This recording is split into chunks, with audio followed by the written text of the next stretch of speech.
Bonjour famille, comment allez-vous aujourd'hui? Dans l'Évangile, Jésus nous dit « Mes brebis écoutent ma voix, moi je les connais et elles me suivent ». Aujourd'hui, dans Ose la parole, on met en lumière ce verset de Saint Jean. En nous appelant ces brebis, on comprend que Jésus nous indique qu'il est notre berger. Mais c'est quoi un berger? J'ai donc fait quelques recherches et j'ai découvert que dans la bergerie du Moyen-Orient du temps de Jésus, un berger pouvait avoir jusqu'à 100 brebis dans son troupeau qu'il menait chaque jour. À la fin de la journée, quand tout le monde était fatigué, autant le berger que les brebis, le berger les emmenait à une bergerie. Une bergerie, c'était un enclos qui était fait avec des pierres qui pouvaient avoir une forme ronde ou une forme carrée. Il pouvait y avoir jusqu'à 10 bergers qui emmenaient leurs brebis dans le même enclos. Donc, pensez-y un peu, 10 bergers avec chacun 100 brebis qui emmènent toutes leurs brebis dans un seul enclos. Puis l'enclos, il n'avait pas de porte.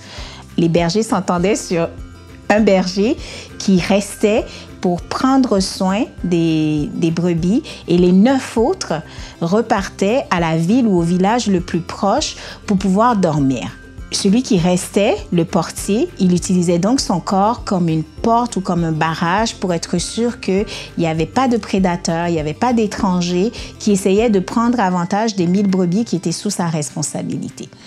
Le matin venu, les 9 autres bergers revenaient vers la bergerie. Ce qui se passait, c'était que le portier regardait au loin pour voir s'il reconnaissait un berger. Quand il reconnaissait un berger, il s'enlevait de l'entrée de l'enclos et il laissait le berger rentrer.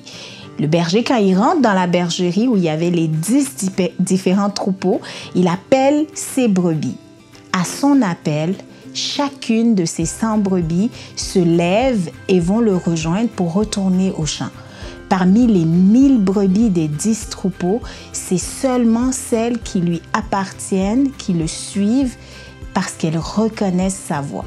Ce sont ses brebis, elles connaissent leur berger, il les connaît et elles le suivaient partout. Et peu importe si la brebis était noire, si la brebis était blanche ou brune. Peu importe si elle était vieille ou jeune, si elle était extravertie ou introvertie, si elle aimait être en groupe ou si elle n'aimait pas être en groupe. Peu importe si elle venait juste de dormir seule dans son coin ou si elle venait de dormir en collégialité avec plein d'autres brebis.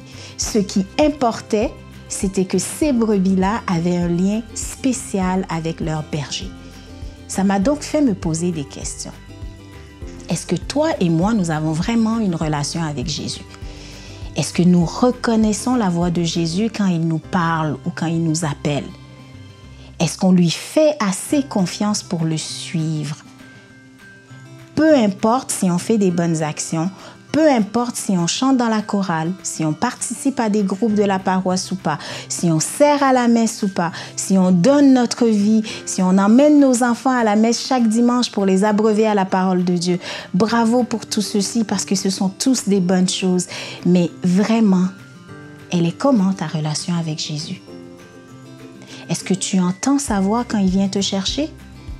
Est-ce que tu lui fais confiance assez pour le suivre? Partout? Vraiment? Dans cette parole d'aujourd'hui, Dieu veut que tu te laisses guider par sa voix, par la voix de Jésus. Il veut que tu sois épanoui, que la joie rayonne sur ton visage. Il veut que tu sois convaincu qu'il te connaît par cœur et que tu peux lui faire confiance pour te suivre. Alors la grâce que je te souhaite, c'est de lire et relire ce verset, cette parole de vie, jusqu'à ce qu'elle approfondisse ton appartenance à Jésus. Car plus tu connais Jésus, plus facilement tu reconnais sa voix.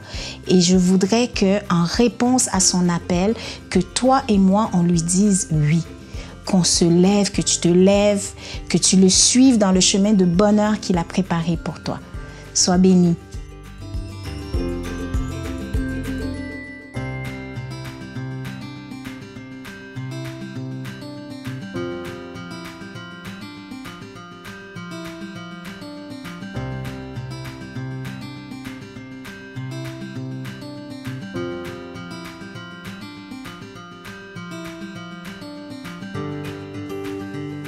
Et n'oublie pas, il t'attend aussi tous les dimanches pour apprendre à mieux le connaître en communauté et nous aussi. La famille Saint-Jean 23, on t'attend pour célébrer Jésus. En attendant, ose cliquer sur la prochaine vidéo.